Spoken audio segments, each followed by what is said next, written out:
Shalom Aleichem, bonjour à chacun. Je suis très content de vous retrouver pour une vidéo d'une formidable importance puisque nous allons parler d'un commandement des plus méconnus, des plus sous-estimés, des plus négligés, des plus méprisés même. C'est quelque chose qui entraîne beaucoup trop de souffrance dans les cœurs. Il y a vraiment toutes sortes de déchirures, de brisures, toutes sortes de plaies dans le cœur qui sont infligées à cause du non-respect, de la méconnaissance, de l'ignorance de ce commandement. On va voir plusieurs références, on va regarder tout ça en détail dans cette vidéo. Et c'est d'autant plus important que ça fait partie des commandements qui sont régulièrement transgressés et beaucoup n'en ont pas conscience. De quel commandement je parle? Eh bien tout simplement de la surveillance du langage. Shemirat halashon en hébreu.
Paul en Éphésiens 4,29, qu'aucune parole mauvaise ne sorte de votre bouche. Il le dit très clairement, le rabbi Shaul de Tars, donc appelé Paul.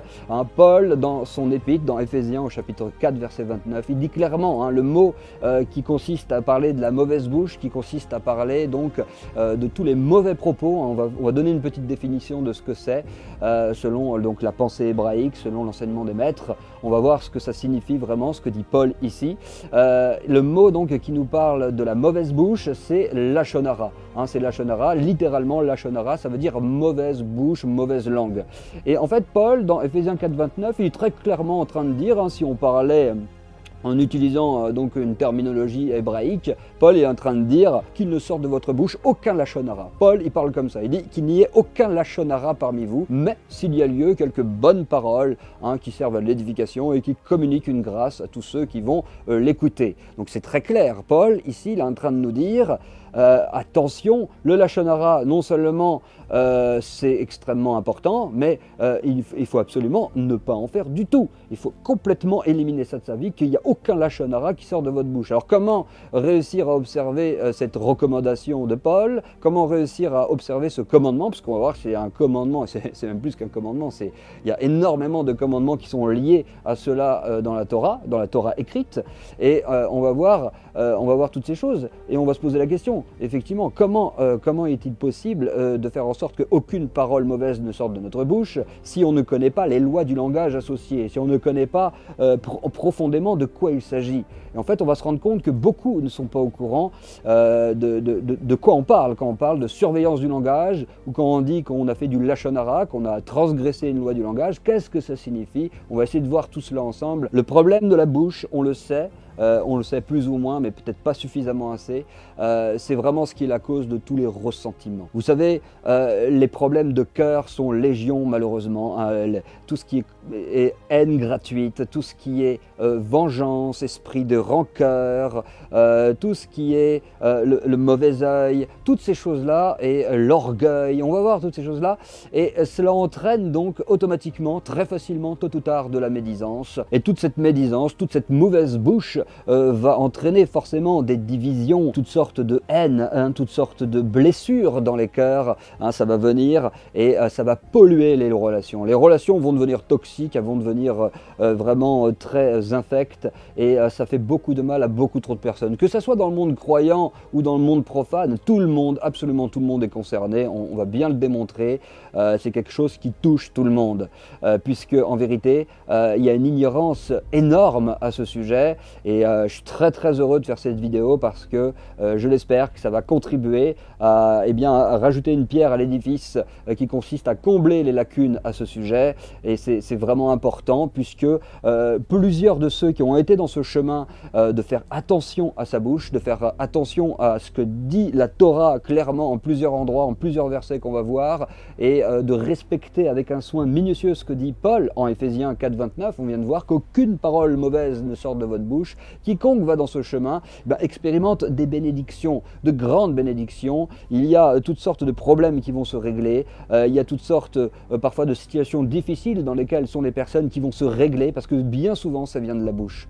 Quasiment tous les mots, sans trop exagérer, on peut dire que quasiment tous les mots qui frappent ce monde à l'échelle collective, comme à l'échelle mondiale, nationale, à l'échelle d'une communauté, à l'échelle d'une famille, à l'échelle d'un couple, à l'échelle individuelle, tous les mots, sans exagérer, on peut le dire sans trop de risque de se tromper, ça vient quasiment que de la bouche. Si on réglait le problème de la bouche, c'est-à-dire si on faisait attention, si on connaissait les lois du langage, parce qu'il y en a, et pas qu'un peu, hein, c'est vrai que tout le monde sait qu'il ne faut pas médire, qu'il ne faut pas colporter, qu'il ne faut pas faire de calomnie, de diffamation, c'est quelque chose, si on pose la question à n'importe qui, il va dire, bah oui, bien sûr, c'est quelque chose de mauvais. Mais concrètement, la personne, elle va régulièrement faire de la médisance, elle va régulièrement faire du colportage. Pourquoi? Parce qu'elle n'est pas enseignée correctement dessus. Elle n'a pas épluché le sujet, elle n'a pas étudié vraiment le sujet. C'est bien beau de dire qu'il ne faut pas faire de médisance et de calomnie toutes sortes de diffamations, de colportage, mais comment ça se fait alors que ça existe autant? Comment ça se fait que des personnes détesteraient de voir quelqu'un parler dans son dos, détesteraient tout type de colportage qui le mettrait en défaut, et comment ça se fait que cette même personne peut se livrer si facilement à cela envers son prochain? Globalement, il y a un problème d'ignorance des lois du langage, d'ignorance de ce que signifie surveiller sa bouche. Selon la Torah, selon les évangiles, les épîtres, selon les maîtres d'Israël, qu'est-ce que ça signifie? Il faut étudier le sujet sérieusement, sinon on ne comprendra pas, on aura toutes sortes de problèmes, toutes sortes de blocages, et on va vraiment avoir une vie compliquée. On pourrait facilement éviter toutes sortes de blessures, toutes sortes de combats, si on connaissait les lois du langage. Et donc je vous propose de méditer un petit peu sur ce sujet dans cette vidéo.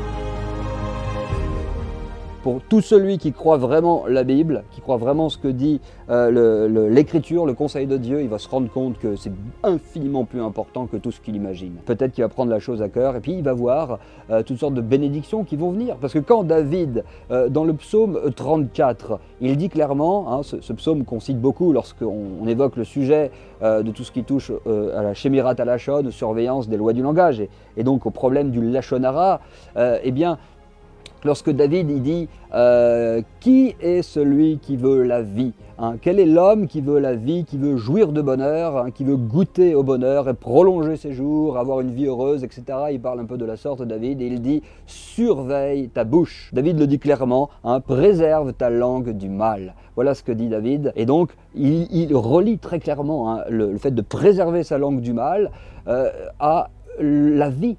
La véritable vie ici-bas et dans le futur. On va aussi parler un petit peu de ça dans la vidéo, du jugement. On va tous passer en jugement. Il est donné à l'homme de mourir une seule fois, après quoi vient le jugement, nous dit l'Écriture. C'est quelque chose, on va tous passer devant et on va voir que cette histoire de langage va avoir un poids dans le jugement et que soit il peut y avoir de bonnes surprises, entre guillemets, si on travaille dans ce sens, ou alors il peut y avoir de bien terribles surprises, parce que tout homme passera en jugement et aucune parole qu'on prononce ne sera oubliée.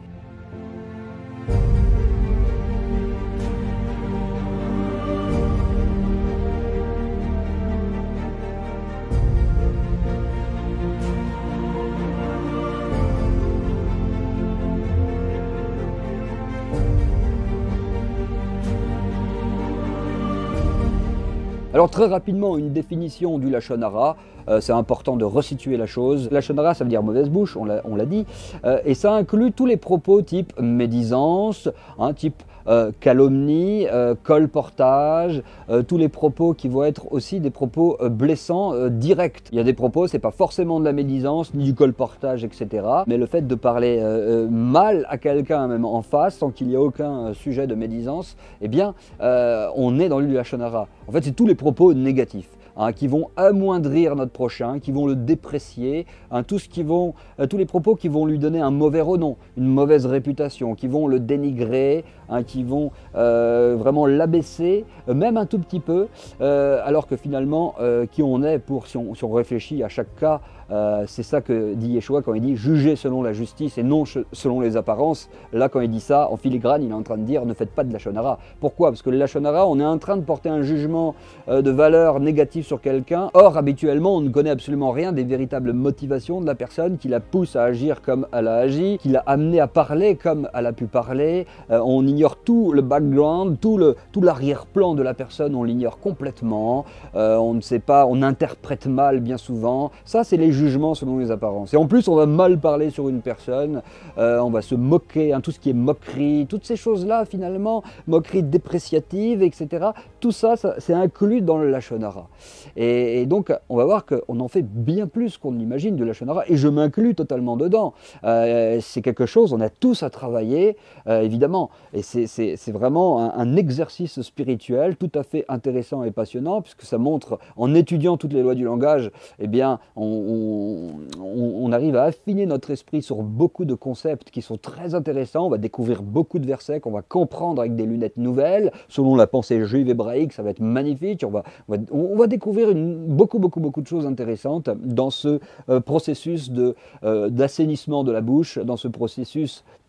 On va essayer de faire en sorte de suivre le conseil que dit Paul, c'est-à-dire s'il y a lieu, si vous devez parler, alors qu'il ne sorte que des bonnes paroles. Juste des bonnes paroles qui vont communiquer une grâce à ceux qui les écoutent, qui vont édifier, et non pas pour critiquer, pour dénigrer, et pour faire des choses que finalement on n'aimerait jamais que notre prochain nous fasse à nous-mêmes. Et c'est ça qui cause tellement de... Quand on analyse le sujet, on va voir que c'est quelque chose qui cause tellement de souffrance et pourtant qui est si méconnu. Mais maintenant, je l'espère avec cette vidéo, ça va être beaucoup moins méconnu pour beaucoup de monde. Il faut savoir que le Rafetz Chaim, c'est un sage d'Israël du début du XXe siècle. C'est vraiment l'expert en la matière, on peut dire. C'est quelqu'un qui véritablement a fait découvrir cela à beaucoup de monde dans la communauté juive et non juive aussi. Il a fait toutes sortes de travaux là-dessus, toutes sortes d'enseignements. Et le Rafetz Chaim nous dit qu'il y a en tout, il a fait un petit regroupement du nombre de commandements dans la Torah, uniquement dans la Torah écrite, qui sont concernés par ce commandement de la surveillance du langage. Eh bien, lorsqu'on fait du lachonara, eh bien, le Rafetz Chaim nous dit qu'il y a 31 commandements en tout, il a relevé 31 commandements, on pourra en relever sans doute plus, c'est pas la question, mais lui il en relève en tout cas 31 commandements qui sont donc transgressés si on ne fait pas attention. 31 commandements de la Torah écrite, 17 commandements négatifs et 14 commandements positifs. Un commandement négatif par exemple, c'est tu ne colporteras pas le mal parmi ton peuple, par exemple, tu ne feras pas de dénigrement, tu ne colporteras pas le mal, il y a un commandement comme cela dans la Torah, ça c'est un commandement négatif. Dès qu'on fait un peu de colportage, qu'on rapporte à quelqu'un les propos blessants, péjoratifs, négatifs que quelqu'un a tenus sur lui, on est en train de faire du colportage à ce moment-là. Là, on est en train de transgresser un commandement négatif. Tu ne colporteras pas. Et il y a des commandements positifs, il en a relevé 14 commandements positifs. Tous ces commandements-là, on les passe en revue dans un module qui existe, qui d'ailleurs est en lien sous la vidéo si ça vous intéresse. Il y a tout un module qui existe où on passe en revue tous ces commandements-là dans une des lois, un module sur les lois du langage. Il y en a 14 positifs que l'on transgresse si on ne fait pas attention. Un commandement positif, par exemple, dans la Torah écrite, il y a un verset qui nous dit « écarte-toi du mensonge avec ta bouche ». Donc fais attention que des paroles de vérité sortent de ta bouche. Fais attention de ne pas exagérer la vérité parce que sinon ça va se transformer en mensonge à ce moment-là et tu vas glisser dans la calomnie. Rappelons définition aussi que certaines personnes ignorent, c'est que la médisance, des fois les personnes imaginent que c'est dire des choses fausses sur quelqu'un en son absence. Non, la médisance, c'est on a remarqué un défaut chez quelqu'un, un défaut quelconque, et donc la personne n'est pas présente, on va en discuter avec une une tierce personne, donc on va parler d'une chose vraie mais négative sur cette personne. Hein, pas du tout dans un but constructif, juste pour le plaisir de le dire, pour dire ah ben j'ai remarqué ce défaut, ah c'est pas terrible, là, je trouve que celui-là il est comme ceci, il est comme cela. Et là on est dans de la médisance, c'est-à-dire que c'est quelque chose qui peut être vrai. Et la médisance, c'est quelque chose de vrai. C'est quelque chose de vrai, mais de négatif chez notre prochain, et on va en parler avec quelqu'un d'autre. Et dès qu'on va exagérer cette vérité qu'on a peut-être aperçue chez notre prochain, dès qu'on va exagérer cette vérité, alors là, on n'est plus dans de la médisance, on est dans une forme de mensonge qui s'appelle de la calomnie. On commence à être dans de la calomnie. La calomnie, c'est véritablement du mensonge, des propos mauvais, méchants sur quelqu'un, qui en plus sont mensongers. Alors là, on est dans de la calomnie. Donc quand on est dans de la calomnie, par exemple, eh bien, on est en train de transgresser cette fois-ci un de ces 14 commandements positifs dont nous parle Hafetz Chaim, hein, écarte-toi du mensonge. Ou aime ton prochain comme toi-même, hein, commandement très connu qui n'apparaît pas pour la première fois que dans les évangiles, hein, pas du tout, et dans Lévitique 19, hein, chapitre 19, ce commandement-là, hein, tu aimeras ton prochain comme toi-même. Hein, bien sûr, dans la pensée hébraïque, il y a tout un enseignement qu'on pourrait faire sur qu'est-ce que ça signifie, c'est pas l'objet de cette vidéo, mais en tout cas, c'est là-bas qu'on le trouve, et aimer son prochain comme soi-même, bah, ça consiste, celui qui va s'abstenir à faire la moindre médisance, la moindre calomnie, qui va vraiment veiller à ne pas amoindrir et déprécier son prochain en privé, et pire encore en public, celui qui va veiller à cela, avec soin et qui va vraiment donc aller dans ce travail de la surveillance du langage, eh bien à ce moment-là, il est véritablement en train d'aimer son prochain. On dit souvent « aime ton prochain comme toi-même », facile à dire, mais comment on le met en pratique? Là, notamment avec les lois du langage, c'est une façon de le mettre en pratique. Quand on commence à aller dans cette direction, à vouloir surveiller notre bouche, surveiller les lois du langage, et faire attention à s'éloigner du lachon hara, de la mauvaise bouche, donc lachon hara, tout ce qui est mauvaise langue, quand on fait un travail à ce sujet et qu'on vraiment étudie minutieusement ce sujet pour vraiment détecter tous les cas de figure possibles, pour donc affûter notre discernement sur ce que signifie bien parler et mal parler, eh bien, on est en train d'aimer notre prochain. Puisque forcément, ça va produire un fruit qui va amener du bien parmi les croyants, parmi le monde entier même. C'est quelque chose, comme je l'ai dit, qui concerne absolument tout le monde. Hein, les croyants, ils sont absolument concernés, et même Paul, c'est pas pour rien, s'il dit en Éphésiens 4.9, il rappelle aux croyants, il s'exprime à la communauté, face à la communauté des croyants, il leur dit qu'aucun lachon hara ne sorte de votre bouche. Hein, si on traduit en hébreu, c'est ce que dit Paul précisément dans le texte. Et donc, c'est quelque chose qui revient à ce point-là, c'est parce que tout le monde est concerné. Et c'est bien ce que disent les sages eux-mêmes, hein, sont très très clairs là-dessus, et disent, hein, mais bien entendu que tous les croyants, même ceux qui s'imaginent être des anciens ou d'un haut niveau, ils sont concernés aussi bien que celui qui est le plus petit parmi le peuple. Du plus petit jusqu'au plus grand, toutes les couches sont concernées par ce gros problème, ce fléau, c'est un vrai fléau, le fléau du lachon hara, la mauvaise bouche. Hein. Il suffit de regarder, on le sait, sur les réseaux sociaux, dans l'actualité, sur YouTube, etc., on le voit bien. Tellement facilement, les gens s'envoient des pics avec la bouche. Ils se blessent les cœurs, ils se font du mal, ils se créent du ressentiment. Et alors, pour éviter de s'écrouler, ces personnes-là vont à leur tour médire encore plus, vont surenchérir, répondre au mal par le mal, ou vont forger une carapace autour de leur cœur et vont devenir insensibles pour ne plus être donc terrassés par toutes ces mauvaises paroles.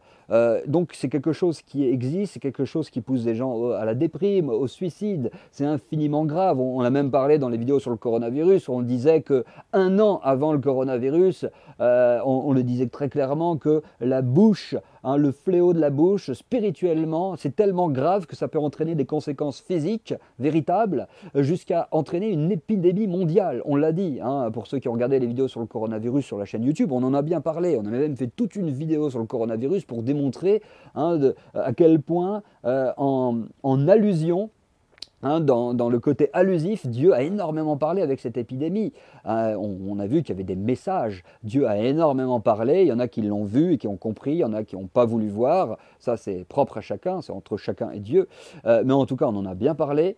Et donc, ça nous montre à quel point c'est quelque chose qu'il ne faut pas prendre à la légère. Hein. Jacques, il le dit très bien. L'apôtre Jacques, Yaakov, Jacques dans les traductions, il le dit. Hein, dans son épître, il le dit. Il reprend, hein, ce que dit d'ailleurs Salomon dans les les proverbes, lorsque Salomon dit que la vie et la mort sont au pouvoir de la langue, c'est quand même pas une petite affaire. Lorsque Jacques va dire que la langue c'est un petit membre venimeux, plein d'un venin mortel, hein, c'est le monde de l'iniquité, c'est quelque chose qui peut embraser le monde entier. Il le dit bien Jacques, de diverses façons, il emploie un langage excellent à ce sujet pour bien nous retranscrire à quel point ce sujet n'est pas à prendre à la légère. Donc 31 commandements de la Torah écrite concernés par donc cette transgression, hein, par le Lachon Hara. Et ce qui est très intéressant, c'est qu'il y a un commandement positif, puisqu'on a dit qu'il y en avait 14 positifs, 17 négatifs, 14 commandements positifs. Et un de ces commandements positifs fait l'objet de toute la suite de cette vidéo maintenant. On va s'attarder sur un de ces commandements positifs que plusieurs connaissent, mais finalement, est-ce qu'on le met en pratique? Eh bien, on va voir qu'on ne le met pas en pratique si souvent. Et toute cette vidéo permet de mettre ce commandement en pratique. Ce commandement, c'est lequel? C'est « Souviens-toi de ce que l'Éternel Dieu a fait à Myriam ». Myriam en hébreu, Marie dans les traductions. Marie, donc la sœur de Moshe Rabbeinu, de Moshe, de Moïse. Et on va voir que ce commandement, le fait de se souvenir, hein, et de le dire à haute voix comme on le fait ici dans cette vidéo, va nous permettre vraiment de le vivre, ce commandement, et de le mettre en pratique. Ici, on est en train de mettre en pratique ensemble un commandement de l'Éternel qui consiste à se souvenir de ce que Dieu a fait à Myriam. Pourquoi il nous demande cela, Dieu? Pourquoi il nous demande de nous souvenir ce que Dieu a fait à Myriam? Pourquoi il n'y a pas un commandement de nous souvenir de ce que Dieu a fait à Korah, par exemple? La révolte de Corée, quand Corée, avec sa bouche, encore une fois, il a fait de la médisance par rapport à Moïse, etc. Il a été avalé par... Hein, on sait que la terre s'est ouverte, il est descendu vivant dans le séjour des morts. Bon, tout un passage incroyable encore. Et pourquoi l'Éternel ne nous demande pas de nous souvenir de cela, de ce que Dieu a fait à Korah? Pourquoi Myriam? C'est très intéressant. Il faut se poser la question. Pourquoi? Il y a plusieurs, bien sûr, comme toujours, explications. Mais notamment le Ramban, Nachmanide, c'est un sage d'Israël, donc d'il y a bien des siècles, un grand sage. Le Ramban, lui, il va nous dire clairement que c'est un commandement qui est si grave, tellement grave qu'on a vraiment une ordonnance, donc une mitzvah, une prescription de l'Éternel, de l'enseigner au maximum, hein, de le diffuser à nos enfants, à tous les croyants au maximum, tant la chose est grave et tant le monde croyant et incroyant, donc tout le monde, tant les personnes sont accoutumées tellement facilement à transgresser ce commandement qui consiste à surveiller sa bouche. C'est quelque chose qui est tellement commun, quelque chose qui concerne tellement tout le monde et d'une gravité tellement importante qu'il y a un commandement associé à cela, et dans le cas de Myriam précisément. Et on va voir pourquoi dans le cas de Myriam précisément, donc de Marie, pourquoi l'Éternel veut qu'on se souvienne, pourquoi elle, quelle est la leçon à en retirer. On va voir ce que nous dit le Raf Etzraïm, notamment, puisque c'est l'expert reconnu des lois du langage. Hein, tout ce qu'on dit dans cette vidéo et dans les sujets associés, hein, on se base évidemment sur l'écriture, de Genèse jusqu'à Apocalypse, mais aussi, bien entendu, comme on aime le faire, on montre à quel point les enseignements des vrais maîtres d'Israël, des vrais sages d'Israël, s'harmonisent avec l'ensemble et qu'il n'y a pas lieu de les confronter, hein, il n'y a pas lieu de tomber justement dans du Lachon Hara en dénigrant, comme ça se voit malheureusement à cause de beaucoup d'ignorance encore, beaucoup de gens qui dénigrent les rabbins, qui dénigrent les sages, qui prennent de haut toutes ces personnes, qui parlent, comme dirait l'Écriture, d'une manière injurieuse de ce qu'ils ignorent, ils parlent de manière outrageante, c'est très très grave. Encore une fois, c'est du Lachon Hara, des mauvaises paroles qui sortent gratuitement. Les personnes s'imaginent qu'elles sont dans leur bon droit, mais elles se trompent totalement à chaque fois, la plupart du temps. Il y a beaucoup de Lachon Hara derrière tout ça. Il ne faut pas tomber dans ces travers-là. Les enseignements des maîtres d'Israël, c'est magnifique, c'est merveilleux, et tout s'harmonise. Hein, tout s'harmonise, et c'est ce qu'on va voir donc ici. Donc dans notre paracha Béalotera, alors c'est pas tout à fait le commandement qui consiste à se souvenir, hein, de ce que Dieu a fait à Myriam, c'est en Deutéronome 24:8. Hein, c'est dans une autre paracha qu'on a ce commandement-là, mais dans notre paracha Béalotera, c'est là-bas que Myriam va faire une médisance donc sur son frère Moshe, sur Moïse, hein, une médisance qu'on va analyser ensemble. C'est dans le chapitre 12 de Nombre que Myriam donc va faire cette médisance et qui va être frappée de lèpre par l'Éternel, et que ça va faire donc l'objet d'un commandement qui est notamment rappelé en Deutéronome 24:8. On va regarder ces choses-là. Le premier point que je voulais relever avec vous, qu'il faut bien avoir en tête, c'est que le Lachon Hara, donc la transgression des lois du langage, c'est la seule faute dans toute la Torah, c'est la seule faute qui est directement frappée par une maladie physique. hein. La plaie de lèpre vient directement sur la personne qui fait du lachon hara. Ça, c'est un premier point très important à méditer. Déjà, si on s'arrête là-dessus, on se dit, tiens, comment ça se fait que ce commandement-là, est directement, quand il est transgressé, il y a une maladie qui arrive? L'Éternel, clairement, dans sa Torah, nous montre qu'il y a donc une grosse importance au sujet de ce qui sort de notre bouche, de la surveillance du langage, puisque la plaie de lèpre va venir directement. Une maladie tout à fait mystérieuse, énigmatique. On appelle plaie de lèpre, mais c'est un abus de langage parce que ça n'a rien à voir avec la véritable lèpre telle que les médecins l'entendent, hein, petite parenthèse. Hein, on pourra l'étudier un autre jour, on ne va pas en parler dans la vidéo, mais la lèpre donc selon la Torah, c'était une maladie tout à fait particulière qui aujourd'hui n'existe plus. On en parlera, on en touchera un mot peut-être à la fin de la vidéo, pourquoi cette maladie n'existe plus. Et par quoi elle est remplacée? Parce que l'Éternel continue, l'Éternel est un juste juge, il continue donc d'exercer sa justice de diverses façons. Et en tout cas, c'est très frappant donc de noter que la plaie de lèpre vient frapper directement le médisant. Il y a une importance très très grave. Et les sages donc nous font remarquer que dans Deutéronome 24:8, hein, il y a un principe d'interprétation conforme donc à l'exégèse, à l'herméneutique, qui consiste à analyser la juxtaposition des versets. Si on va dans Deutéronome 24:8, on voit que là-bas il dit « Prends garde à la plaie de lèpre afin de bien observer avec un soin extrême et de faire tout ce que vous enseigneront les Kohanim, les sacrificateurs à ce sujet. » Très bien.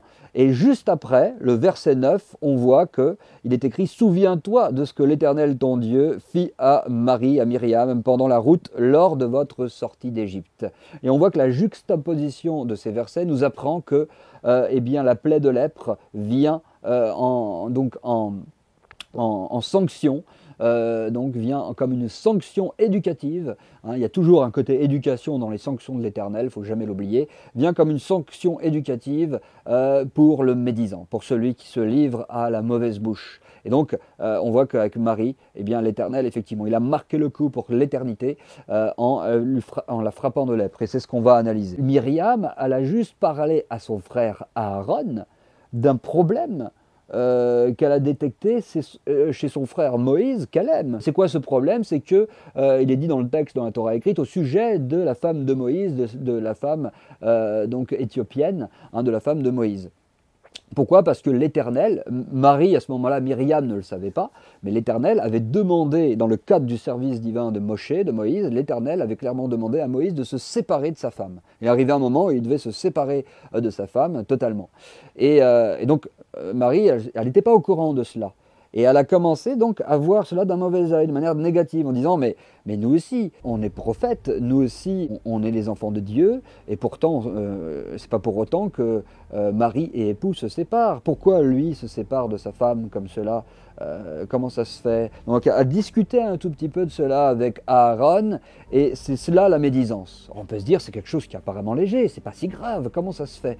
Eh bien justement, l'Éternel ici, en marquant le coup, il est en train de nous montrer qu'est-ce que lui il en pense. Parce que souvent on transpose nos propres pensées, nos propres compréhensions sur celles de Dieu en imaginant que notre pensée c'est celle de Dieu. Que comme on croit, c'est comme croit Dieu. Mais pas du tout. Et là on va bien le voir. Nous on pense que la médisance c'est pas si grave, nous on pense que bon, une grave médisance, une grave diffamation, là ça commence à être grave, etc. Mais sinon des petites paroles en privé comme ça, dans la famille en plus, c'était vraiment dans la famille.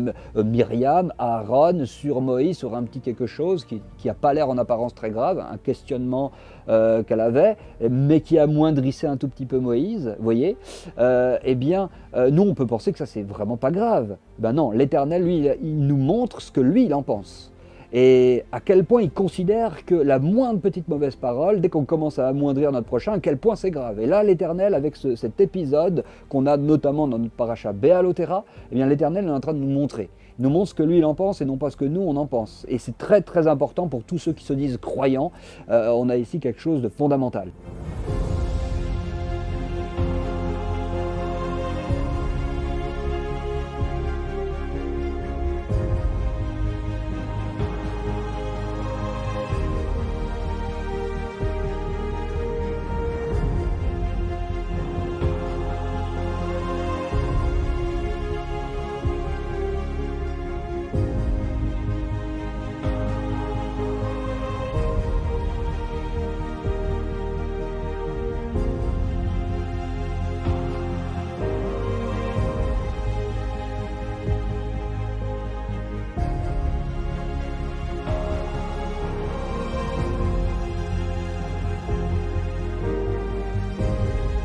Quand on se dit croyant, on doit donc croire dans l'écriture, et là, l'Éternel est en train de mettre le spot, il est en train de mettre le doigt sur quelque chose d'infiniment plus grave que tout ce qu'on peut imaginer. Il faut qu'on prenne la chose à cœur. Là, on a une affaire en privé, on voit comment l'Éternel traite cela sévèrement, donc, comme on l'a dit, pour bien marquer le coup. Alors imaginez-vous quand c'est fait en public.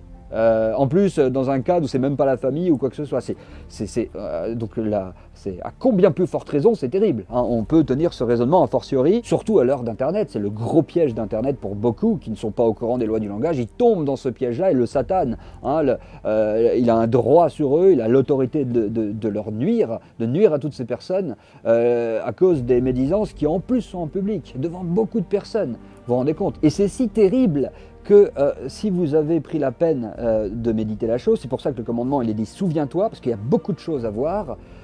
Pourquoi on ne pourrait pas, pose la question les sages, et notamment le Rav Sraim, pourquoi Dieu n'a-t-il pas fait comme il sait faire à son habitude, hein, c'est l'habitude de Dieu que de cacher la disgrâce du juste, de passer la disgrâce du juste donc sous silence, et de ne pas le publier, de ne pas l'afficher. Hein, Dieu lui-même, il déteste l'humiliation publique, il déteste ce genre de choses. Alors comment ça se fait que la disgrâce de Myriam, qui n'était pas n'importe qui était aimé de Dieu. C'est quand même une question qu'on peut se poser. Comment ça se fait que Dieu l'a publié à ce point-là? Mais encore une fois, c'est toujours la même raison. C'est pour bien nous montrer l'infinie gravité de la chose. À quel point c'est une faute terrible aux yeux de l'Éternel et à quel point on transgresse cette faute infiniment plus souvent qu'on ne l'imagine. Puisque dans le cas de Myriam, où c'est quelque chose en privé, dans la famille, c'est très léger, ça a l'air même légitime leur discussion avec Aaron. Hein. Mais du fait que ça va amoindrir un tout petit peu Moïse, eh bien ça tombe sous le coup de la transgression des lois du langage. Elle est en train de faire du lachon hara à ce moment-là, et c'est pour cela que Dieu vraiment il a marqué le coup, pour nous montrer que c'est quelque chose qui est bien plus répandu qu'on l'imagine, puisque même des personnes de la trempe d'une Myriam, parce que c'était une prophétesse quand même, des personnes de cette trempe-là, de Aaron, eh bien ils ont pu tomber dans cette faute-là. C'est pour nous montrer que c'est quelque chose qui arrive beaucoup plus souvent qu'on l'imagine. Hein, c'est une des raisons qui nous permet de comprendre pourquoi Dieu a voulu, dans ce cas-là précis, ne pas passer la disgrâce de Myriam sous silence. Hein, pour bien nous montrer que même des personnes comme elle, dans ce cas-là, sont concernées. Et donc vous imaginez à combien de forte raison, aujourd'hui encore, un paquet de monde sont concernés par cela. Alors dans ce commandement de nous souvenir de ce que l'Éternel a fait à Myriam, le Rav Sraim rapporte 4 aspects qu'on va voir ensemble, qui vont nous permettre de bien nous en souvenir et de voir à quel point c'est pas une petite affaire, donc ce que Myriam a fait, ce que Dieu surtout en pense. Donc premier point, la punition est extrêmement sévère. Alors que le cas, hein, on l'a bien vu, ça n'a pas l'air quelque chose de si grave, mais la punition est extrêmement sévère pour insister, pour marquer le coup. Il y a une maladie physique, la lèpre. On voit que la disgrâce de Myriam n'est pas cachée, et pire encore, elle va durer toute l'histoire humaine. C'est-à-dire que plus de 3000 ans après, on est là et on s'en souvient encore, vous vous rendez compte? On est en train d'en parler. Toute l'histoire, hein, on va se rappeler de cela par rapport à Myriam, de cette médisance qu'elle a fait, de la sanction, de comment l'Éternel donc l'a considérée à ce moment-là. Quand on passe sur ces versets, après on va à autre chose et on oublie. Non, quand on se souvient, on se dit, mais c'est vrai, ça fait plus de 3000 ans que tout un peuple s'en souvient et se le rappelle régulièrement chaque année. Hein, c'est quand même quelque chose qui n'est pas à déconsidérer. Ensuite, il ne faut pas oublier que Myriam, un terme qu'on connaît beaucoup maintenant, Myriam, elle a été mise en confinement. Elle a été mise en confinement pendant 7 jours, hein, dans le texte.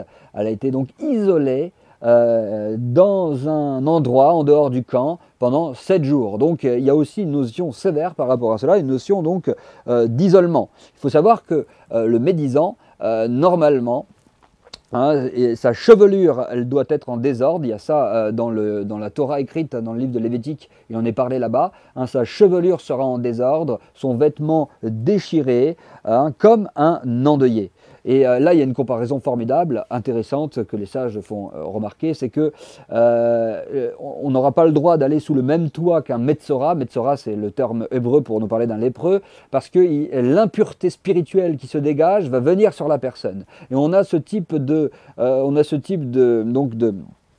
précaution à prendre avec le Metzora que dans un autre cas, c'est avec un cadavre. Lorsqu'il y a un cadavre dans une pièce, et si on rentre dedans, l'impureté, il y a une impureté de mort qui vient sur la personne. Il y a une souillure spirituelle qui arrive. Bon, c'est toutes sortes d'autres commandements et d'autres études qui sont passionnantes, mais en tout cas, c'est une vérité qui apparaît dans la Torah écrite. Lorsqu'il y a un mort, eh bien, on rentre dans la même pièce, il y a une impureté qui vient sur la personne, l'impureté de mort. C'est très intéressant que le seul autre commandement où le même principe existe, où lorsqu'on rentre dans la pièce, on se prend l'impureté, c'est dans le cas du lépreux. Le lépreux qui est isolé, qui est dans une pièce tout seul à part, qui est confiné, si on va dans la même pièce que lui, à ce moment-là, eh bien, on est contaminé spirituellement. Il y a une impureté qui va venir donc sur la personne. Et les sages font le lien, évidemment, et nous disent pour nous montrer que véritablement le lépreux, le médisant, il est considéré comme mort. Et son impureté, elle est tellement forte qu'elle est aussi forte que celle d'un mort. Vous vous rendez compte, c'est quelque chose de phénoménal. Et en plus, le fait d'être avec les vêtements déchirés, etc., ça nous parle de l'endeuillé. L'endeuillé, il y a le même genre de choses aussi. Donc on voit qu'il y a vraiment une similitude qu'a voulu faire ressortir la Torah écrite, donc l'Éternel, entre la personne qui est dans l'impureté de mort, qui est dans le deuil, dans tout ce qui est lié à la mort, et évidemment le médisant, celui qui fait du lachon hara. Spirituellement, il se met dans une dynamique de mort. Et là, les textes nous le font bien ressortir lorsqu'on les regarde avec cette vision-là. Ensuite, il faut savoir que seule la mort, encore une fois un lien avec la mort, seule la mort sépare les hommes de leurs vivants.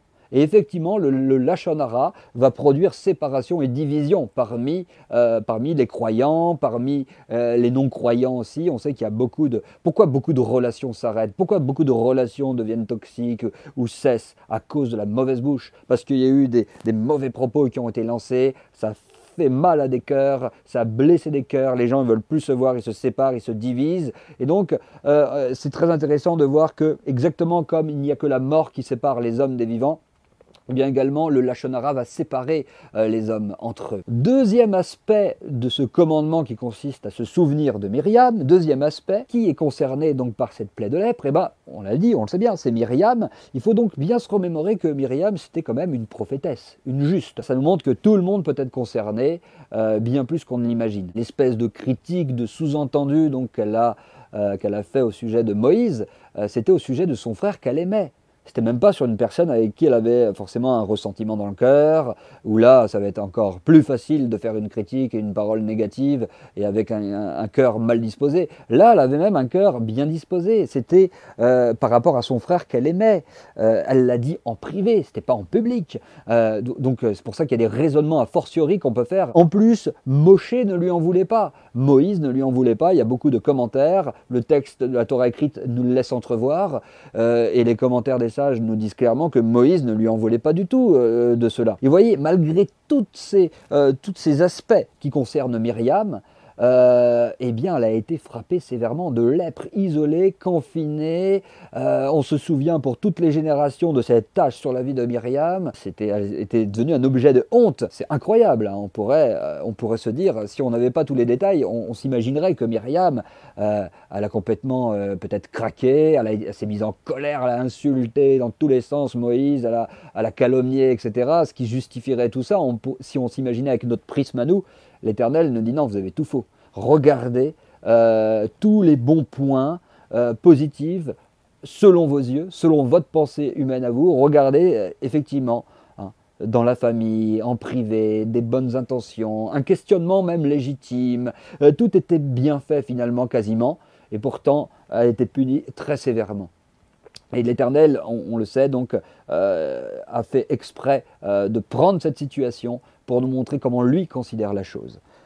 Et c'est beaucoup plus grave. Pourquoi ? Parce que l'Éternel, il regarde, on sait qu'il y a beaucoup d'enseignements qui nous montrent que eh bien, c'est la racine du problème qui intéresse donc la Torah. La Torah s'intéresse à la racine du problème qui mène au péché, aux racines des choses qui vont mener au mal. Et ça commence par là. Le mal s'infiltre, rentre comme un serpent, lorsqu'on commence un tout petit peu à amoindrir notre prochain, comme Myriam l'a fait. Déjà, le mal rentre et l'Éternel, c'est ici qu'il a frappé, hein, comme pour nous dire, voilà, il faut arracher le problème à sa racine. Ici, il met le doigt dessus pour bien nous montrer que c'est là que ça commence. Si on ne fait pas attention dans ce type de cas-là, alors c'est vraiment une porte ouverte et le diable rentre, il s'amuse et il danse entre les personnes, il crée des discordes, il crée toutes sortes de querelles, d'animosité entre les personnes et la vie de beaucoup trop de personnes s'en trouve polluée, diminuée. Pourquoi? Il y a beaucoup de personnes qui avaient un potentiel peut-être, mais ils vont se retrouver vraiment dans toutes sortes de situations compliquées, de blocage, de bâtons dans les roues à cause de ce problème. Troisième aspect de ce commandement, de se souvenir de ce que Dieu a fait à Myriam, hein, où est-ce que ça s'est passé? Pendant le voyage, hein, à la sortie d'Égypte, pendant le voyage. Donc l'Éternel, là on voit qu'il a puni Myriam à un moment très particulier, en voyage. Ça correspond à notre marche spirituelle. Ils étaient en voyage vers la terre d'Israël, hein, qui dans le sens allusif figure aussi le bout de la course, hein, le repos éternel, la félicité éternelle. Et donc, elle était dans une bonne direction, dans le bon sens. On peut aller dans la bonne direction et en plein voyage, eh bien, on va tomber dans une faute de langage et ça va nous bloquer, ça va nous immobiliser, ça va nous freiner et ça va être connu de tous en plus. Là, on voit qu'il y a aussi ça comme enseignement, hein. Non seulement ça a ralenti le voyage et c'était en plein dans une direction qui était bonne, donc ça peut, si on compare à notre propre vie, on peut être dans un chemin qui est bon avec l'Éternel et on va se faire avoir parce qu'on n'a pas surveillé notre bouche. Et à ce moment-là, ça va bloquer le voyage et en plus, la disgrâce va être connue, peut être connue de beaucoup de monde parce qu'on n'a pas fait attention à cela et ça va provoquer donc beaucoup de problèmes, d'immobilisation. Hein, c'est comme ça qu'il y a des projets qui échouent, il y a des projets qui stagnent, hein, ça avance pas parce qu'en plein dans la marche, il y a des médisances. Et donc, la sanction tombe. Et là, c'est un des enseignements qu'on a dans cet aspect-là. Où est-ce que ça s'est passé, hein? Et un quatrième aspect, donc, et dernier aspect que nous rapporte le Rapha Tzraïm, c'est quand est-ce que cela s'est passé? Cela s'est passé au début de la 2e année après la sortie d'Égypte. Et c'était à un moment où cette faute du Lachon Hara, ce principe du Lachon Hara, n'était pas forcément très bien connu de tous. Ce n'était pas quelque chose de particulièrement bien répandu, bien maîtrisé, on va dire. Hein, c'est quelque chose qu'ils connaissaient évidemment, mais ce n'était pas du tout aussi bien perçu qu'il le fallait. C'était pas aussi bien compris. Et donc Dieu a bien marqué le coup là pour faire comprendre la gravité de la chose. Il montre que ce n'est pas une raison pour croire qu'il n'y a pas un impact extrêmement grave à cette faute-là.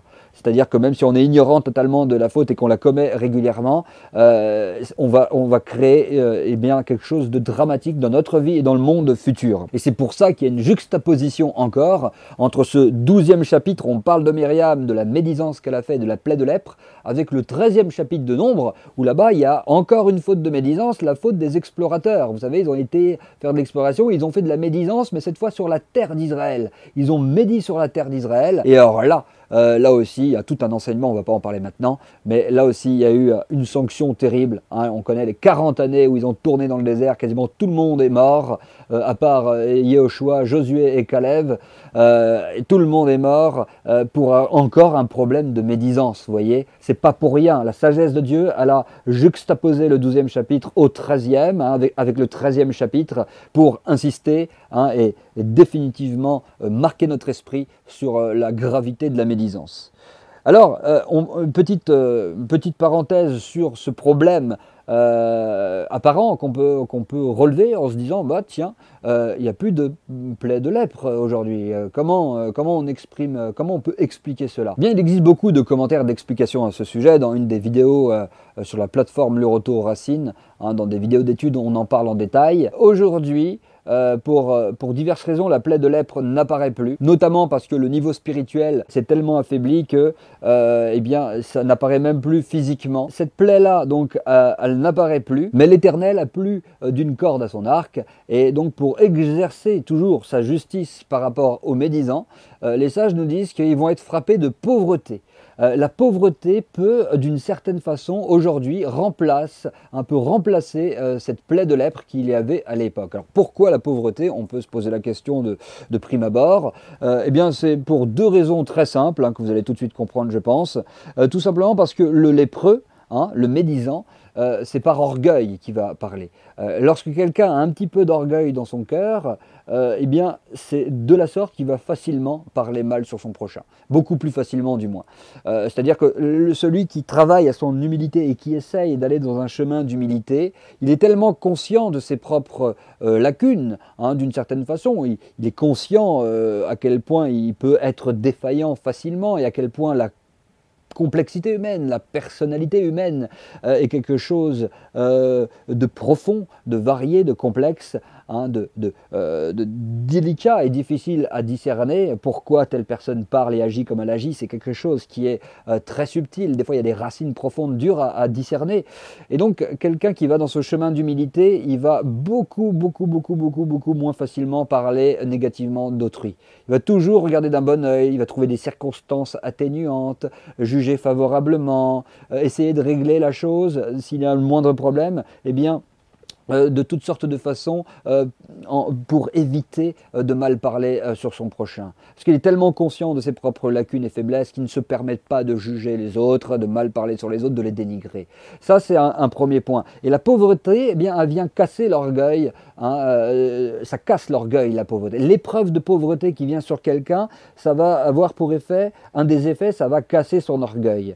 Et un autre aspect de cette épreuve de pauvreté, c'est que, eh bien, en ayant fait de la médisance sur quelqu'un, pire encore si c'est public, vous imaginez, les médisances publiques, c'est terrible, en ayant fait de la médisance sur quelqu'un, eh bien, d'une certaine façon, les sages nous disent qu'elle a humilié, cette personne, elle a humilié son prochain, et donc la pauvreté va venir et ça va l'humilier, hein, au point ça va l'obliger même peut-être de mendier son pain, comme disent les Chachamim, les sages à ce sujet, ça va même peut-être l'obliger à mendier son pain, l'épreuve de pauvreté va l'humilier, et on est en plein dans le mesure pour mesure, c'est la justice divine, hein, parce que tu as été orgueilleux, tu t'es élevé, alors tu seras abaissé par l'épreuve de pauvreté, parce que tu as humilié ton prochain, alors tu seras humilié par l'épreuve de pauvreté, et tu devras même mendier ton pain, ce qui est humiliant. Ce n'est pas une situation glorieuse, hein, on est d'accord. La pauvreté, ce n'est pas glorieux, c'est quelque chose qui peut être humiliant. On a ici un mesure pour mesure, c'est donc très intelligent, Dieu, effectivement, pour les médisants, hein, il peut, c'est pas vrai à tous les cas forcément, hein, encore une fois, il y a beaucoup de paramètres à prendre en compte, c'est des principes généraux qu'on voit, et puis il y a toutes sortes de cas particuliers où il y a des explications autres qui existent et qui se complètent, et tout est intéressant, il faut analyser chaque cas. Mais en général, c'est un principe qui existe et que nous fait ressortir la Torah, les sages, d'une manière très claire. L'épreuve de pauvreté, aujourd'hui, peut remplacer donc eh bien, la plaie de lèpre. En conclusion donc de cette vidéo, on peut insister sur le fait que celui qui va sur ce chemin-là, eh bien, il ne peut espérer qu'un châtiment très sévère qui va s'abattre tôt ou tard sur lui. Et dans la miséricorde de Dieu, ça va commencer ici-bas.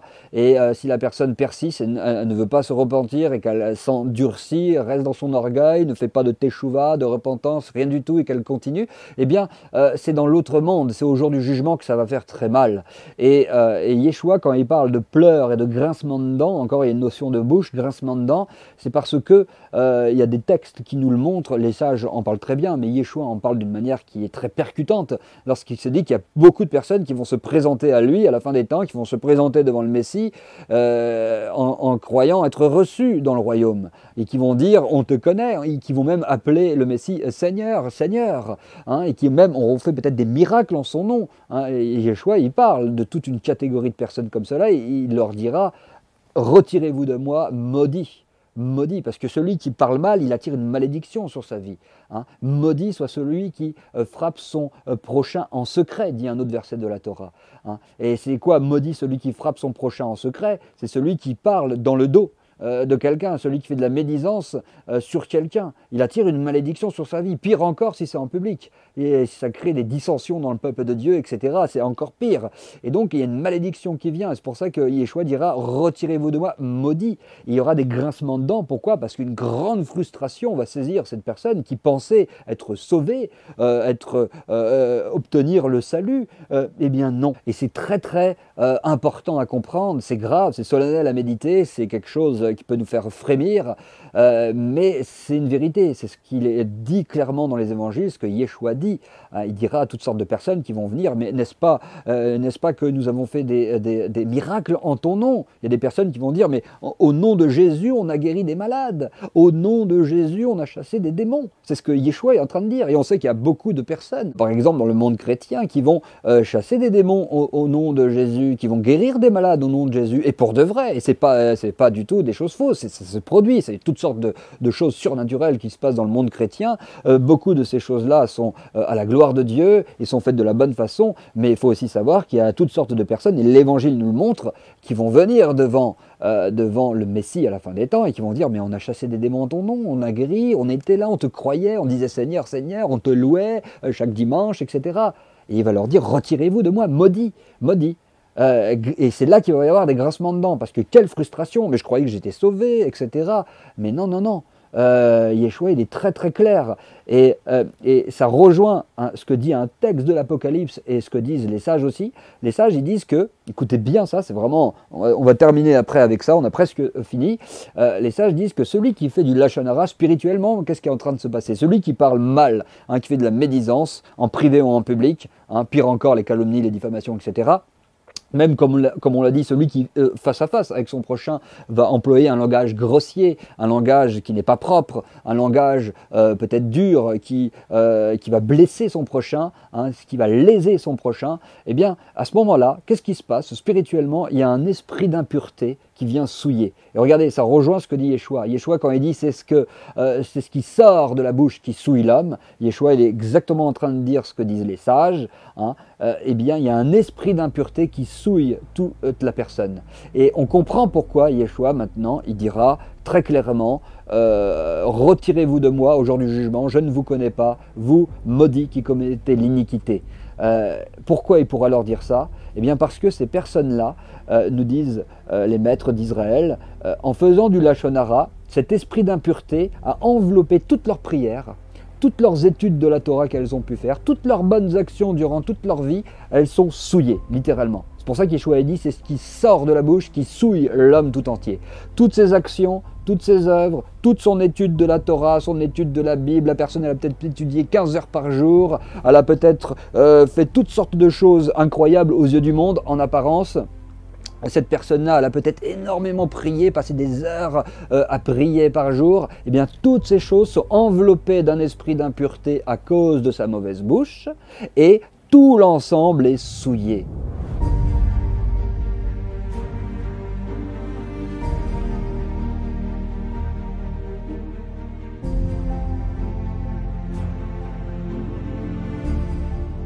C'est pour ça qu'Yeshua a dit, c'est ce qui sort qui souille l'homme. Dès qu'il y a des mauvaises paroles qui sortent et qui souillent, l'ensemble est souillé. Et vous comprenez pourquoi il va y avoir des grincements de dents à la fin des temps, au jour du jugement, des sérieux grincements de dents. Ça va grincer fort, parce que quelle frustration éternelle, quelle horreur. C'est même pas, c'est dur, il ne faut pas trop méditer là-dessus, sinon ça fait trop mal. C'est quelque chose d'horrible. Et donc il faut faire très très très attention. L'Éternel, c'est pas faute de nous avoir avertis au travers de tous ces enseignements, de cette vidéo encore qu'on fait ensemble. C'est quelque chose d'infiniment grave. Il y a une souillure qui est là, et clairement c'est pour ça que Paul dira qu'aucune parole, il dit pas de temps en temps faites des petits efforts pour qu'il n'y ait pas trop de mauvaises paroles, évitez un peu la médisance entre vous. Pas Paul, il est clair, il dit qu'aucune parole mauvaise, qu'aucun lachon hara en hébreu, Paul il parle comme cela. Si on faisait une traduction littérale, fidèle, Paul dit clairement, Éphésiens 4, 29, qu'aucun lachon hara ne sorte de votre bouche. Voilà. Pourquoi? Eh bien, on a en Apocalypse 21.4, on a dit que ça souille l'homme, c'est-à-dire que toutes ses bonnes actions, tout ce qu'il a fait, tout est souillé et impur. Et regardez ce qui est dit en Apocalypse 21.27, il est dit là-bas, il n'entrera chez elle, donc dans le monde futur, dans la Jérusalem de la fin des temps, dans le millénium, il n'entrera chez elle rien de souillé. Rien de souillé, aucun souillé n'aura part au monde futur. Et c'est les paraboles, vous savez, il y a des paraboles que le Messie rapporte aussi. On voit au repas de noces de l'agneau, on voit il y a des personnes qui arrivent avec des vêtements qui ne sont pas blancs. C'est des souillures qu'il y a sur son vêtement. Et ben, ça aussi c'est lié au lachon hara. Le lachon hara, ça souille Yeshua le dit très bien, Jacques en parle très bien, et les sages d'Israël eux-mêmes, hein, rapporté par le Rafetz Chaim dans les lois du langage, il le dit très clairement que celui qui dit de la médisance sur son prochain, qui ne fait pas attention à cela, qui ne s'analyse pas, qui ne s'examine pas, qui ne se juge pas soi-même chaque jour pour fuir ce péché et travailler à faire attention avec sa bouche, eh bien celui-là, il y a un esprit d'impureté qui arrive et qui enveloppe tout ce qu'il fait, hein, toutes ses prières, toute son étude, tout est souillé. Il y a une souillure qui est là et au jour du jugement, il va voir que tout est souillé et il va être affreusement déçu. Et c'est quelque chose que je n'espère pour personne. C'est pour ça que j'ai décidé de faire cette vidéo. Je me suis dit, on va essayer aussi avec l'Éternel, on marque le coup et on en parle. Et en plus, le fait de se souvenir de ce commandement, eh bien, ça doit être fait en parole, ça doit être fait en méditant profondément la chose. Et c'est pour ça que la vidéo est assez longue et qu'on réserve une bonne partie de notre temps à cela. Au moins, on a accompli ici un commandement de l'Éternel, très clair. L'Éternel dit de se souvenir. Et bien, c'est ce qu'on fait ici, avec les paroles, avec la réflexion. C'est ce que nous faisons. N'oublions pas, il y en a peut-être des personnes qui peuvent se dire, mais c'est vrai que ça remet en cause certaines idées reçues, comme quoi une fois sauvé, toujours sauvé. Hein. Il y en a qui pensent que parce qu'ils ont un jour eu une expérience avec Dieu véritable et qu'ils sont un jour repentis, qu'ils ont découvert le Messie véritable d'Israël, qu'ils ont eu une vraie expérience que je ne remets absolument pas en cause, s'imaginent que c'est fini. Ils ne peuvent plus être perdus. Mais c'est faux. Beaucoup de versets nous le montrent qu'on peut soi-même s'enlever de la main de l'Éternel. Notre libre arbitre existe toujours. Et si on ne travaille pas dans un chemin où au quotidien on est dans l'analyse, dans l'auto-évaluation, dans l'auto-jugement, l'autocritique, et qu'on se repent régulièrement et qu'on travaille à se sanctifier, si on n'est pas dans ce chemin-là, c'est dangereux. C'est très dangereux. Et au bout d'un moment, si on ne travaille pas à se sanctifier, à observer les commandements de Dieu, comme c'est répété des centaines de fois dans toute la Bible, si on ne va pas dans ce chemin-là, il y a danger. On est en train de soi-même de s'éloigner de l'objectif. En hébreu, le péché, ça nous parle de manquer la cible. Donc soi-même, on est en train de s'éloigner. Et donc, il ne faut pas oublier ce que dit le psaume 85:10, le salut est auprès de ceux qui le craignent, de ceux qui craignent l'Éternel. Si on travaille à aller dans ce chemin des lois du langage, on est en train d'essayer de craindre l'Éternel à ce moment-là. Et c'est quelque chose de très bon. Et le texte, David dans les psaumes, nous dit très bien que le salut donc, est près de ceux qui craignent l'Éternel. Mais ceux qui ne le craignent pas, qui sont légers avec cela en disant « Oh mais non, mais c'est bon, on ne va pas être pointilleux à ce point-là avec notre bouche et qui facilement vont rigoler négativement sur des personnes, vont les amoindrir, vont faire des petites réflexions, des petites moqueries, ou qui vont médire. Et pire encore, si c'est avec un mauvais cœur, et si c'est fait pour faire du mal à leur prochain parce qu'ils ont du ressentiment, parce qu'ils ont de la rancœur au fond d'eux qu'ils n'ont pas réglé, qu'ils n'ont pas nettoyé, et bien plus encore, ils ne sont pas du tout en train de craindre l'Éternel à ce moment-là, il faut être très clair. Et donc le salut n'est pas auprès de ces personnes-là, puisque David dit que le salut est auprès de ceux qui te craignent. Le Messie nous a dit, il ne nous a pas pris en traître, le salut est offert à tous, évidemment, mais il nous l'a dit quand même, il nous l'a dit, c'est donné à tout le monde, c'est gratuit, c'est offert, mais il y a un chemin spacieux. Et il y a un chemin resserré. Et il a été très clair. Le chemin spacieux, beaucoup sont ceux qui le prennent, c'est-à-dire si on ramène cet enseignement de Yeshua à ce qu'on voit aujourd'hui dans cette vidéo, eh bien il y en a beaucoup qui vont prendre le chemin de la frivolité, de la légèreté avec les lois du langage. Et ce chemin, il est spacieux parce que c'est facile de ne pas surveiller par rapport à ça, de ne pas vouloir aller dans ces choses-là, de ne pas vouloir étudier les lois du langage. Oh, il y en a beaucoup, ça m'embête, j'ai pas envie de passer un peu de temps. C'est l'éternité qu'on est en train de mettre en jeu ici. Il y a des notions, il y a quelque chose de très salutaire dans ce travail des lois du langage, et il y a un chemin spacieux. Beaucoup sont ceux qui le prennent. Le chemin resserré, bah oui, il est resserré. Il faut travailler un minimum. Dieu, ce qui est merveilleux avec Dieu, c'est qu'il nous donnera, il ne nous donne pas à aucun homme, il va donner une charge excessive qui dépassera ses capacités. Chacun, on a un travail à fournir qu'on peut faire, et si on le fait sérieusement, c'est pas du tout quelque chose d'impossible à accomplir, c'est pas au-dessus de nos forces, et bien Dieu va nous aider dans ce sens-là. Il le dit dans l'Apocalypse, que celui qui veut se sanctifie, que celui qui veut se souille. Et rappelez-vous, maintenant on l'a bien compris, on l'a dit que la médisance, ça souille. c'est quelque chose qui souille notre être tout entier. La médisance, c'est ce qui souille. Donc, celui qui veut se souille dans une interprétation nouvelle et qui est conforme aux autres interprétations qui peuvent exister. Eh bien, lorsque quelqu'un ne se surveille pas par rapport à sa bouche, qui veut volontairement rester ignorant des lois du langage, eh bien, il se souille. Et le texte de l'Apocalypse dit que celui qui se souille encore, et que celui qui veut se purifier, se purifie. Et donc, ça nous parle de ceux qui font attention aussi donc, aux lois du langage ou qui ne font pas attention aux lois du langage. Et donc, il y a un chemin spacieux et un chemin resserré.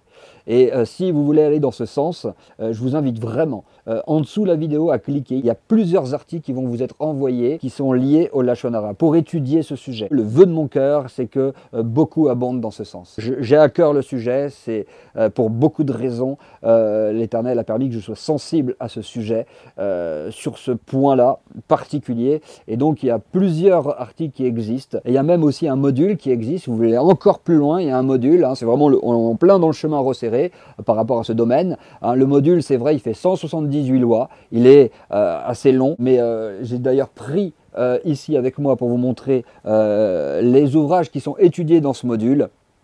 Ces ouvrages-là, hein, c'est en 2 volumes du Raphetz Chaim, hein, ce sage d'Israël, hein, qui nous a vraiment bénis, hein, qui nous a bénis d'un héritage magnifique sur les lois du langage. Donc. Et si vous le désirez, eh ben, le module en question dont je vous parle, hein, qui est en lien sous la vidéo, le module en question reprend toutes ces lois, hein, toutes les lois sont reprises, 178 audio MP3, où donc avec l'aide de l'Éternel, hein, j'ai repris toutes ces lois et on a rajouté des commentaires pour faire des liens avec les épîtres, avec les évangiles, pour nous montrer comment tout l'enseignement des lois du langage du Raphetz Chaim s'enracine totalement complète et vient s'harmoniser avec tout l'enseignement qu'on a dans les évangiles et dans toutes les épîtres jusqu'à Apocalypse, comme on l'a un peu vu dans cette vidéo. On voit comment tout est lié. Hein, les enseignements des maîtres ne sont absolument pas en contradiction avec les enseignements des maîtres du Nouveau Testament. Hein, quand je dis les maîtres du Nouveau Testament, on parle de sages d'Israël, mais Paul était un sage d'Israël, très clair. Hein, si vous allez lire un petit peu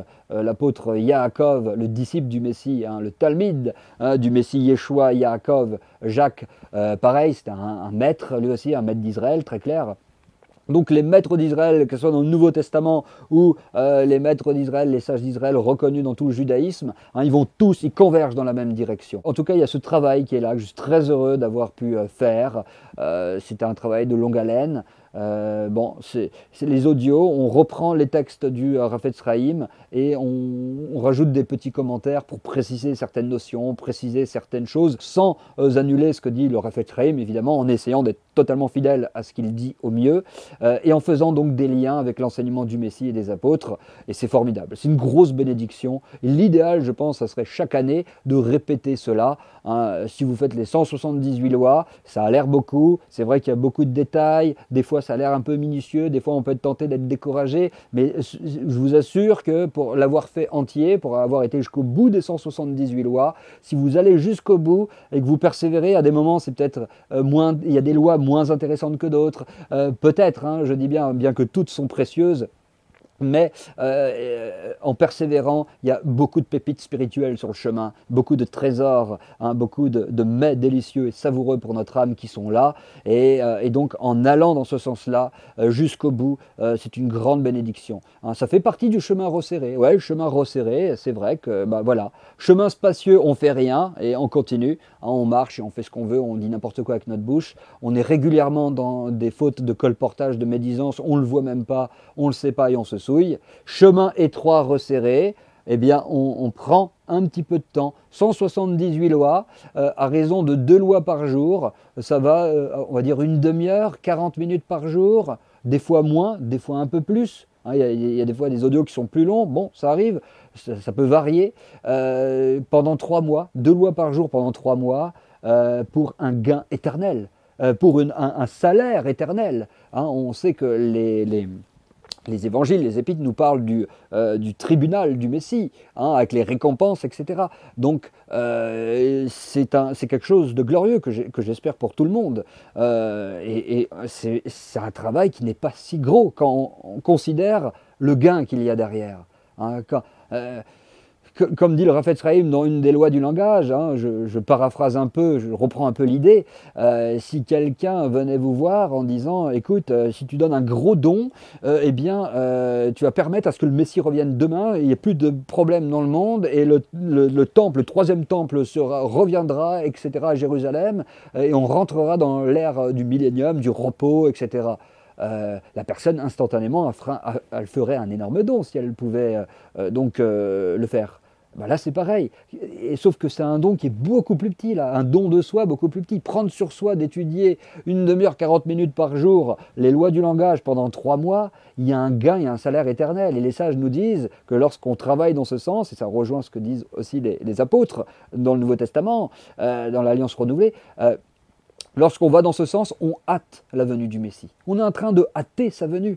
On est en train véritablement de travailler à précipiter la délivrance finale que tout le monde attend. Donc c'est trop précieux, trop précieux. Et donc le module, il est là pour justement regarder en profondeur et déraciner, hein, puisque la plupart du temps, lorsqu'on parle mal, lorsqu'on est dans des problèmes de faute du langage qu'on ne voit même pas, c'est parce qu'on n'en a pas conscience, évidemment, parce qu'on ignore les lois, on ignore la portée spirituelle. Avec cette vidéo, j'espère que vous êtes un peu plus sensibilisés sur la portée importante et spirituelle de ce travail, de la surveillance du langage et de l'importance de ne pas faire de lashon hara, mais en faisant ces 178 lois aussi, hein, que ce soit dans le module que je vous propose en audio ou en vous procurant les bouquins, eh bien, en faisant ce travail, il faut savoir que vous allez déraciner beaucoup de problèmes qu'il y a. Des fois, il y a des personnes qui sont dans le lashon hara à cause de problèmes de colère, à cause de problèmes d'orgueil, à cause de problèmes que ce sont des personnes qui sont dans le travers de la moquerie. Et à cause de ces racines-là, eh bien, ils vont régulièrement transgresser les lois du langage sans même le savoir. Ils vont s'attirer toutes sortes de mots et de problèmes compliqués dans leur vie. Ils ne vont pas savoir d'où ça vient. Ils disent, mais pourtant, je suis croyant, je prie Dieu et je ne comprends pas, ma vie, elle est compliquée, etc. Bien souvent, ça vient de là. Hein, je ne dis pas tout le temps, mais bien souvent ça vient de là, parce qu'on n'a pas enlevé des mauvaises racines qu'il y avait et qui fait qu'on parle en faisant du lashon hara sans même le voir, parce qu'on ignore. C'est le drame de cette génération et de beaucoup de générations. Les sages l'ont souvent dit, ils ont souvent été très préoccupés par le fait que c'était si négligé et méprisé les lois du langage, alors que c'est si précieux et que Dieu lui-même nous dit « Souviens-toi de Myriam, de ce que l'Éternel a fait à Myriam à la sortie d'Égypte ». Pour nous montrer, souviens-toi que c'est le seul commandement qui est marqué d'une tare physique, c'est le seul commandement que lorsqu'il est transgressé, donc fait apparaître une plaie, une maladie physique terrible et miraculeuse. Donc tous ces éléments sont là pour nous dire, oh là là, il faut vraiment prendre la chose à cœur et savoir qu'à ce moment-là, on va poursuivre la paix.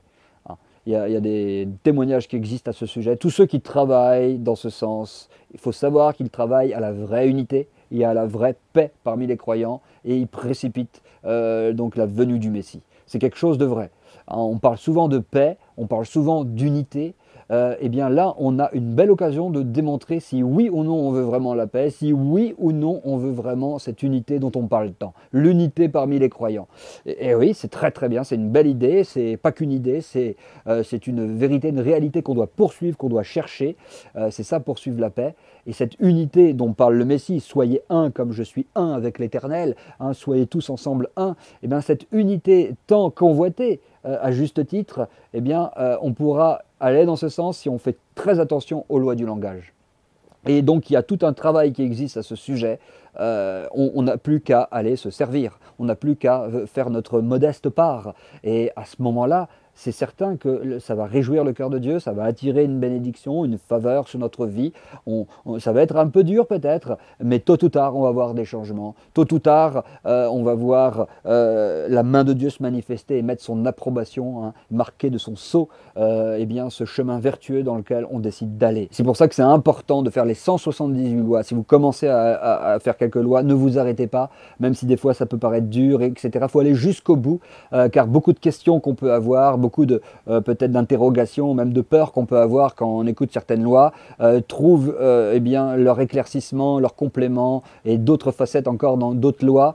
Et lorsqu'on a fait les 178 lois, alors on a une vision bien complète de la chose. Et là, eh bien on est vraiment satisfait. Et je peux vous dire, hein, personnellement j'ai expérimenté de grosses bénédictions à ce sujet.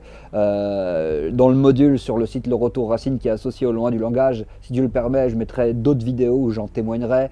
D'autres personnes peuvent en témoigner. Il y a des témoignages qui existent qui montrent que tous ceux qui ont été dans ce chemin qui consiste à faire attention au langage et à étudier les lois du langage, ils ont vu des bénédictions, des situations se débloquer dans leur vie, toutes sortes de choses magnifiques et merveilleuses. Voilà mes amis, j'arrête cette vidéo, elle était assez longue mais absolument nécessaire. Au moins on a essayé de voir en une seule fois, eh bien, et de voir, oui, et d'observer, de mettre en pratique ce commandement tous ensemble, de se souvenir donc de ce que l'Éternel a fait à Myriam, que l'Éternel vous bénisse. Hein, en dessous de la vidéo, il y a donc toutes sortes de liens qui vous permettront d'aller plus loin. Et j'espère vraiment, je vous encourage de tout mon cœur à vous inscrire sur les différents liens pour potasser ce sujet. Hein, il faut vraiment étudier ce sujet, il est d'une formidable importance, beaucoup plus que tout ce qu'on peut imaginer, parce que ça met en mouvement des forces spirituelles, on n'imagine pas, qui après amènent des situations catastrophiques, donc que ce soit au niveau individuel comme collectif. Et si on travaille dans le bon sens, alors on va vraiment être ce qu'on appelle des artisans de paix. On va aller dans un sens, on va bâtir des choses qui sont bonnes. Et il faut qu'on aille dans ce sens-là, il faut qu'on aille dans ce sens de paix. C'est ce que l'Éternel nous demande, c'est ce que tout le monde veut la paix, tout le monde veut le bonheur. Et David le dit, quel est l'homme qui veut la vie, hein, Yeshua il dit quoi? Il dit le chemin resserré mène à la vie. Et David dans le psaume 34 il dit quoi? Quel est l'homme qui aime la vie, qui veut voir la vie, qui veut voir le bonheur? Préserve ta langue du mal. Vous voyez comment tout se complète. Eh bien, pour préserver sa langue du mal, il faut étudier. Sinon, on va rien préserver du tout, on va rien discerner et on va tomber dans le panneau régulièrement. Mais pour bien discerner, hein, pour préserver sa langue du mal, il faut bien discerner, et pour bien discerner, il faut étudier. Il y a tout le module qui est là, il y a tous les éléments sous la vidéo qui sont là pour vous aider. Que Dieu vous bénisse, j'espère que ça vous a apporté, que notre petit partage de cette vidéo de ce jour vous a apporté, et je vous retrouve eh bien, quand Dieu le permettra, comme toujours, dans une prochaine étude, hein, ici ou ailleurs, rencontrer Dieu, le Retour Racine YouTube, ou peut-être qu'on se rencontrera un jour et on partagera encore la parole. Que Dieu vous garde, à très bientôt.